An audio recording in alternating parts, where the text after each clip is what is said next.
अरे माम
साठी लोह्या आणि कंधारमध्ये कशी परिस्थिती वाटते? किती टक्के मतदान झालेलं आहे?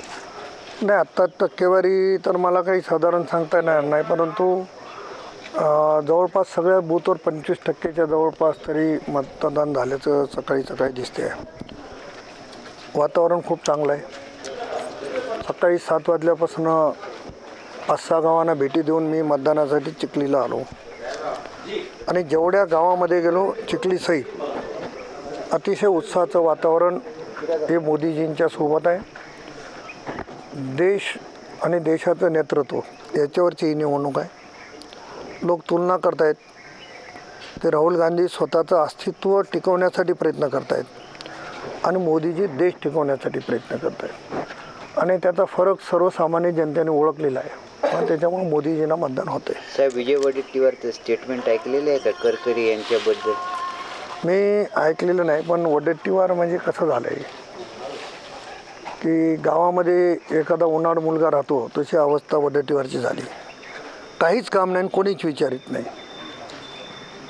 त्याच्यामुळं वडेट्टीवारच्या बोलण्याला फार महत्त्व देत नाही, परंतु हुतात्म्याच्या संदर्भानं, शहीदाच्या संदर्भानं अतिशय निषेधार्ह बाब आहे. मी त्यांचा या ठिकाणी जाहीरपणाने निषेध करतो. लोहा कंधारमधली शिवसेना गटाच्या काही कार्यकर्त्यांनी तटस्थ राहण्याची भूमिका घेतली होती. आज चित्र काय? नाही, मला वाटत नाही. एकनाथ शिंदे साहेबांची जी शिवसेना आहे ती अतिशय जोरात कामाला आहे. राष्ट्रवादी काँग्रेस ती पण सोबत आहे. समाजवादी पक्ष असेल, आमच्यासोबत असलेले सगळे पक्ष हे कामामध्ये आहेत. आता एखाद्या ठिकाणी एखाद्या गावात घटना घडली असेल तर मला माहीत नाही, पण 99% मला जी माहिती आहे की सर्वजण कामामध्ये आहेत. तर विरोधकांचं किती आव्हान आहे? इथं आव्हानाचा विषयच नाही आहे. मागच्या वेळेस 70,000चं मताधिक्य लोहा कंधार मतदारसंघाने दिलं होतं. आता 70पेक्षाही जास्तीचं मताधिक्य सुधाकरराव सरंगारेला 100% मिळेल. नांदेडच्या लोकसभेबाबत काय वाटतं? काय निकाल असू शकते? तेव्हा मी जेव्हा निवडणुकीत उतरतो तेव्हा जिंकण्यासाठी उतरतो. त्याच्यामुळे मला असं वाटतं की मी जिंकणार आहे. मोदीजीने केलेलं 10 वर्षाचं काम, मोदीजींचं नेतृत्व, चर्चा काही होत असल्या तरी 4 जून लांब नाही आहे. त्याच्यामुळे 100% भारतीय जनता पक्षाचा विजय आहे.